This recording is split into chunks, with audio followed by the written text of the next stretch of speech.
오늘 아침 뉴스의 맥을 짚어드리는 시간 뉴스연구소. 오늘도 두 분의 연구위원 함께합니다. CBS 김광일 기자 그리고 김준일 시사평론가 어서 오십시오. 안녕하세요. 예, 오늘 그 정치 뉴스는 어제 있었던 첫 번째 국민의힘 토론. 네, 뭐 이게 큰 이슈죠. 요 이야기는 오늘 인터뷰 또 일타박성민 코너를 통해서 좀 자세하게 어제 그 토론 현장의 목소리를 들어가면서 진행하기로 하고, 일단 그 외의 내용들 정리해 주세요. 임성근 구명 녹취. 예, 최상병 사건의 키맨이죠. 임성근 전 사단장 구명 로비. 이 구명 로비 의혹의 주장이 담긴 그런 녹취 파일이 어제 새로 공개가 됐어요. 네, 이게 지금 사건이 점점 옮겨가고 있어요. 원래 그 어떤 본질적인 사망 사건에서 수사 외압, 나아가서 이제는 임성근 구하기에 대통령이 직접 나섰다라는, 뭐 심지어 그것도 김건희 여사 주가 조작 공범의 민원을 받아서 그렇게 한 거 아니냐라는 의혹으로 번지고 있습니다. 간단히 좀 설명을 드리면요. 얼마 전에 JTBC가 임성근 골프 모임 카톡방이라고 해서 보도를 했었잖아요. 예. 임성근 사단장이랑 같이 골프 치자라고 약속을 잡던 카톡방에 이종호 씨라고 도이치모터스 공범이 같이 포함돼 있었다. 그걸 보면 이종호랑 임성근도 혹시 아는 사이 아니겠냐. 예전에 임성근이 청문회에서 이종호 모른다라고 했었는데 이거 거짓말 아니냐라는 것까지가 최근에 보도였거든요. 다만 그때 그 단톡방에 임성근 사단장이 있었던 것도 아니고 그 추진했던 골프 모임은 취소됐다까지 나와서 그래 그냥 그렇게 얘기만 있었지 모르는 사이 아니야 였었는데, 그걸로는 말씀하신 것처럼 좀 연결고리가 좀 부족하죠. 임성근 없는 임성근 카톡방 이렇게 됐던 건데, 네. 근데 JTBC가 어제 녹취 파일을 틀어서 둘 사이의 연결고리를 하나 더 보강을 했습니다. 이종호 씨가 당시에 카톡방의 다른 참가자랑 통화를 했을 때 이렇게 말을 했대요. 내가 VIP한테 얘기할 테니까 임성근은 사표 내지 말라라고 뭐 얘기를 내가 했다. 그리고 VIP 쪽에서 임성근 지켜주려고 했었다라는 얘기를 이종호 씨가 말한 게 어제 보도가 됐어요. 요거는 음성을 한번 직접 들어보시는 게 좋겠습니다. 잠시만요. 그 누구와 누구 사이, 그 카톡방 안에 있었던 A 변호사와 도이치 공범 이종호 씨 사이의 대화입니다. 네. 그 사단장 난리 났대요. 임성근이. 그러니까 말이야. 아니 그래서 그 임 사단장이 저 사표를 낸다 그래가지고 전화 왔더라고. 그래가지고 내가 절대 사표 내지 마라. 내가 VIP한테 얘기를 하겠다. 원래 그거 별 3개 달아주려고 했던 거잖아. 내가 VIP한테 얘기할 테니까 사표 내지 마라. 왜 그러냐면 요번에 아마 내년쯤에 발표할 거거든. 해병대 별 4개 만들 거거든. 근데 요새 갈수록 매스컴이 너무 두드리네. 위에서 그럼 지켜주려고 했다는 건가요? VIP 쪽에서? 그렇지. 그런데 이 언론이 자, 예, 이 녹취의 출처는 JTBC입니다. 지금 예. JTBC, MBC 그리고 한겨레 세 군데에서 사실 같은 시점에 보도가 많이 나가고 있고, 어제도 이제 그 세 군데에서 보도가 나갔었거든요. 뭐 아무튼 이런 식으로 이종호 씨가 내가 VIP한테 얘기를 하겠다. 그러니까 임성근 구하자고 뭐 이렇게 얘기를 하겠다라는 취지로 어제 보도가 된 거고요. 물론 그렇다고 해서 여전히 윤석열 대통령이 임성근 구명을 벌였다라고 단정할 수는 없습니다. 저희가 보통 취재를 하다 보면은 예. 뭐랄까 좀 허풍, 좀 이렇게 과시하는 사람들의 녹취가 뭐 기자들한테도 입수되는 경우들이 많거든요. 그러다 보니까 그거 다 원래 보통 그것들 다 믿을 수는 없고 어떤 일종의 정황으로 좀 볼 수가 있을 텐데, 어제 안 그래도 이 취재 기자가, JTBC 기자가 도이치공범 이종호 씨와도 이 녹취에 대해서 질의응답을 했습니다. 거기에 대해 이종호 씨의 답변은, 그러니까 내가 누군가한테 VIP한테 내가 얘기할 테니까 임성근한테 사표 내지 말라고 해 라고 했다고 이 A 변호사한테 말만 한 거지 실제로는 전달하지 않았다. 이렇게 답을 했더라고요. 네, 그러면서 어떤 내가 뭐 다른 사람한테 들었던 걸 또 다른 사람한테 그냥 전달했을 뿐이다라고 얘기를 한 거고요. 뭐 말씀드린 것처럼 이종호가 애초에 뭐 어떤 블러핑을 했을 가능성도 배제할 수는 없는데, 그렇게만 보기에는 이 우리가 직접 들었던 녹취가 조금 너무 구체적인 거 아니냐라고도 생각을 할 수가 있어요. 예. 이런 점들을 아마 이제 앞으로 공수처에서 수사를 해서 확인하게 될 것 같습니다. 방금 들었던 이 녹취도 공수처가 이 통화를 녹음했던, 그러니까 전화를 받았던 변호사 A 씨한테 확보를 해서 수사하고 있다고 그렇죠. 합니다. 공수처에서 수사를 하고 있는 녹취 내용입니다. 이제 공수처의 수사 내용은 이렇고 이것과 별개로 국회에서는 최상병 특검안을 통과시키고 그 트랙을 돌리고 있는데 일단 대통령에서 거부권으로 걸렸죠. 네, 대통령이 미국 순방, 그러니까 나토 정상회의 참석을 위해서 미국 순방 중인데 순방 중에 거부권, 즉 제2 요구권을 행사했습니다. 예상했던 것보다 좀 빨리 행사가 됐어요. 원래 한 15일 내로 해야 되기 때문에 오는 20일 그 직전쯤에 하지 않을까라는 얘기가 많았었는데 좀 빨리 됐고 예. 그러면서 국회에서 제2 표결을 하게 됐습니다. 이 제2 표결을 언제 할까가 이제 주목이 되는데 19일 7월 19일이 최상병 1주기거든요. 그래서 민주당은 이쯤에 해서 특검 찬성 여론을 좀 최대한 끌어내려는 전략이고요. 다만 좀 원내에 지금 계속 교착 상태잖아요. 의사 네. 일정이 좀 막혀 있습니다. 그래서 우원식 국회의장이 어떻게 결단을 할지 이게 좀 주목이 되고 있어요. 아울러서 이번 제2 요구 때 이탈표 8표를 못 끌어낼 가능성도 있잖아요. 여당에서 좀 공고하게 뭉치고 있기 때문에. 그렇기 때문에 민주당은 이번에 안 되더라도 또 특검을 새로 발의해서 추진하겠다 이렇게 벼르고 있습니다. 거의 뭐 될 때까지 계속 발의하겠다 이런 분위기인 거잖아요 지금. 맞아요. 그걸 위해서 일단 여론전을 계속하고 있고 최근에 그 윤석열 대통령 탄핵 국민청원 그걸 계기로 해서 법사위에서 청문회를 또 준비하고 있잖아요. 네. 거기서 이제 19일 날 최상병 이슈를 다루겠다. 그리고 26일 날 김건희 여사를 다루겠다라고 해서 어제 잡았거든요. 이때도 계속 여론전을 계속할 것 같습니다. 그러니까 알겠습니다. 예, 그 분위기에 대해서 설명을 해주셨고 김준일 평론가는 어떤 부분 주목하셨어요? 일단 녹취록부터 얘기를 하면은 이제 이게 8월 9일 날 지난해 8월 9일 날 이뤄진 거거든요. 네. 그러니까 윤석열 대통령이 8월 2일에 이미 이제 전화를 해가 세 통을 국방부 장관한테 본인의 개인 휴대폰으로 전화를 했고 그 이후에 이제 회수를 한 다음에 논란이 계속 있었잖아요. 네. 그러니까 여기에서도 얘기를 하지만 매스컴에서 난리가 났다. 뭐 이런 얘기를 해요. 그러니까 죄송합니다. 이 정황에 대해서 이제 정확하게 아는 거고 VIP라는 표현은 일반적으로 많이 씁니다. 그러니까 김건희 여사가 올해 첫 번째 1월 15일에 한 번만 V랑 통화하거나 만나시는 건 어떠실지요? 이렇게 얘기를 했잖아요. 그러니까 한동훈 후보하고 한 그 문자 말씀하시는 거죠? 예. 거기에서도 이제 V라는 표현이 나오는데 이게 VIP를 줄여서 V라고 죄송합니다. 라고 얘기를 한 거거든요. 이거는 그냥 일반적으로 관가나 이런 뭐 이쪽에서 하는 거는 대통령을 의미를 해요. 네. 근데 뭐 이제 대통령이냐 아니면 직접적으로는 이제 김건희 여사하고 관련이 있는 거죠, 이 사람이. 왜냐하면 도이치모터스 주가 조작 공범이고 김건희 여사 집안의 자금을 관리한 것으로 알려져 있어요. 그러니까 이게 뭐 김건희 여사를 통한 거냐 아니면 뭐 대통령한테 직접 이제 통하는 뭐 루트가 있는 거냐 이런 거를 수사를 이제 해봐야 되는 거죠. 그 전에까지는 단톡방에 있다는 것만으로는 이게 너무 구멍이 많다라는 건데 이렇게 될 경우에는 이제 이종호 씨 휴대폰 압수수색을 해야 되는 거고 그러면 여기에서 이제 누구랑 지금 뭐 이미 휴대폰은 바꿨을 테지만은 통신 기록은 남아 있을 테니까 도대체 그럼 언제 누구랑 휴대전화로 이제 어떤 거있냐 여기에 이제 소위 말해서 김건희 여사가 나오거나 아니면은 대통령실이나 뭐 누가 이쪽에 나오거나 뭐 그러면은 이제 이게 이제 엄청나게 커지는 뭐 이런 상황이라고 볼 수 있을 것 같고요. 자, 그 카톡방에서 시작을 한 것에서 말하자면 한 발자국 더 나아가서 녹취가 나온 것이고 그 도이치 공범 이종호 씨 말처럼 내가 큰 소리만 그냥 뻥뻥 친 거지 실제로는 아무것도 안 했어요인지 아니면 정말로 VIP한테까지 임성근 구명 시도를 했던 것인지 그 다음 고리가 나오느냐 안 나오느냐 이 부분이 쟁점이겠군요. 그렇죠. 예, 그러니까 이런 사람들의 특징이 본인의 컨텐츠가 없는 사람들이 보통 관계를 과시 많이 하거든요. 예. 그래서 사실은 이 공익제보자 말고 다른 데에서도 이런 식으로 그러니까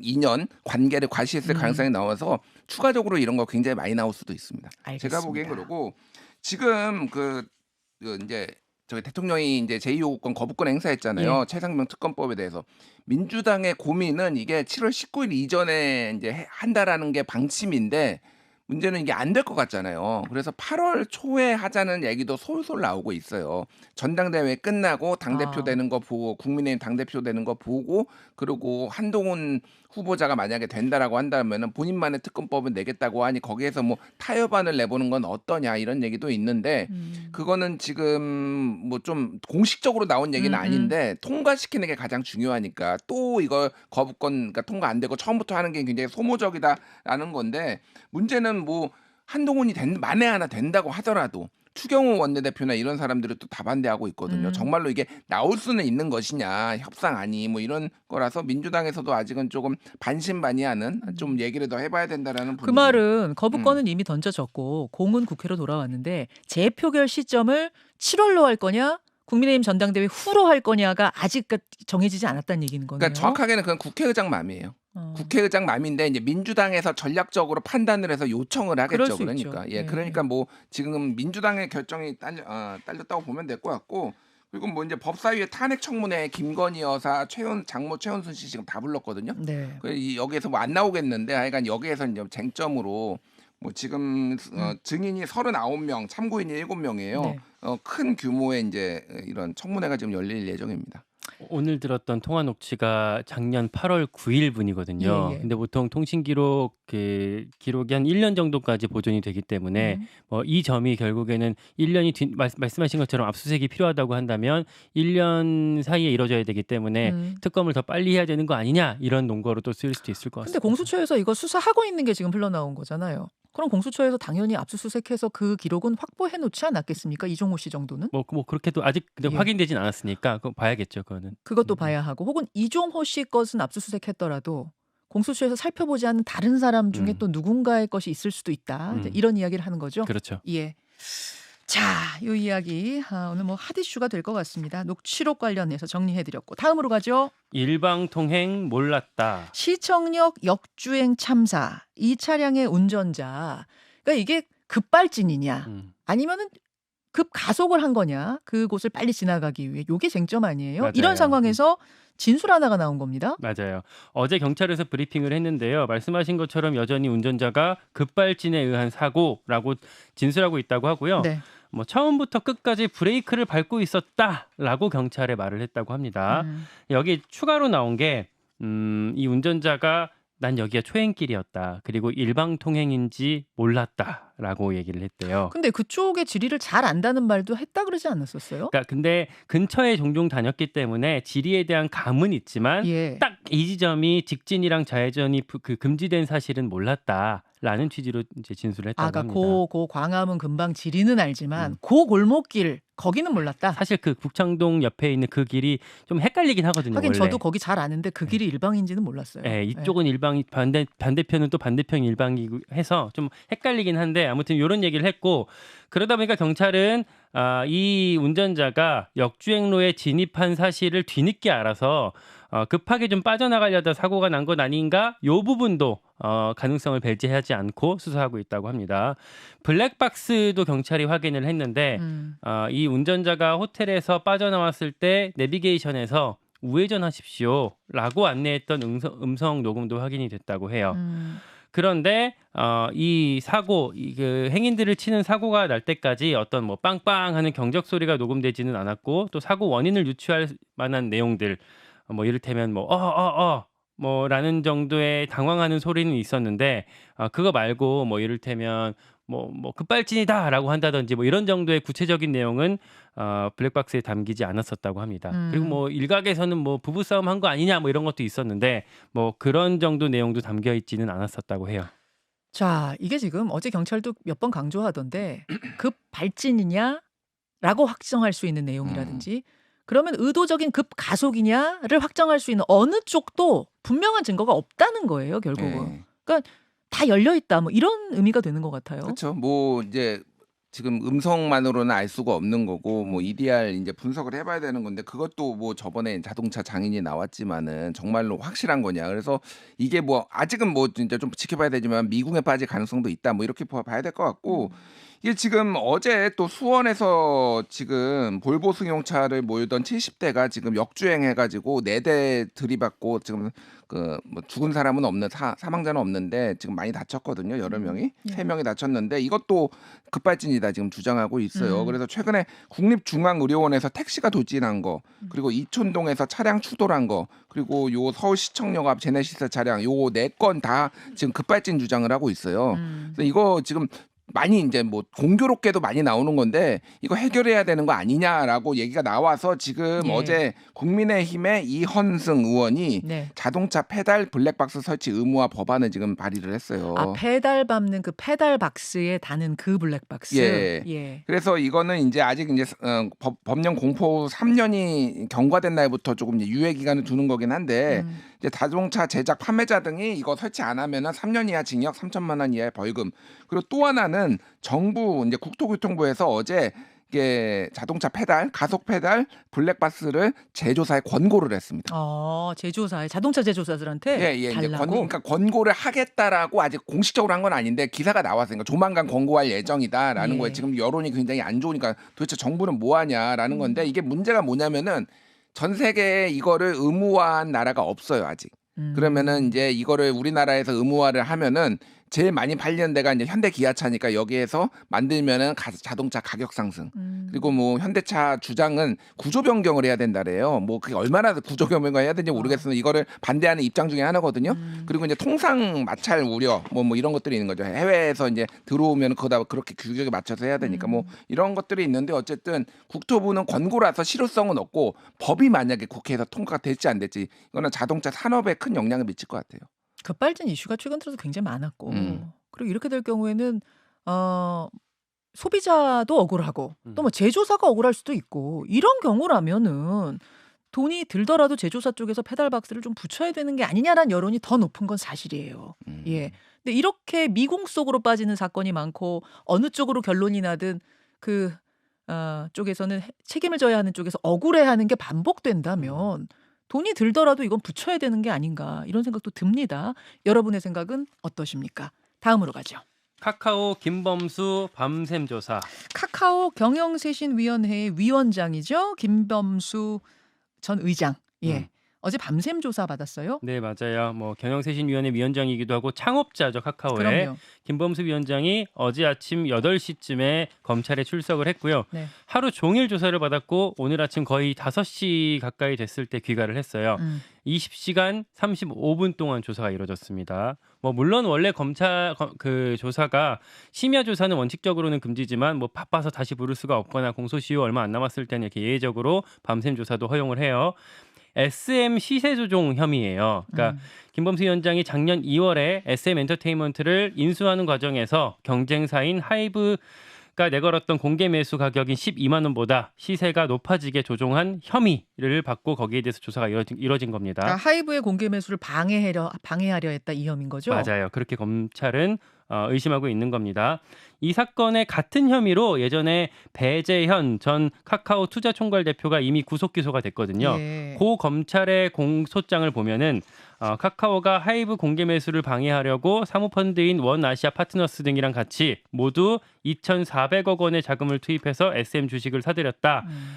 라고 공소장에 이제 검찰의 시각이 담겨 있고요. 물론 이제 이 배 대표 같은 경우에는 그 뭐 자유로운 경쟁이었다, 불법성은 없었다라고 하면서 혐의를 부인했었던 상태입니다. 이제 핵심은 김범수 위원장이 이 시세 조종에 가담했느냐, 관여했느냐 여부가 될 거예요.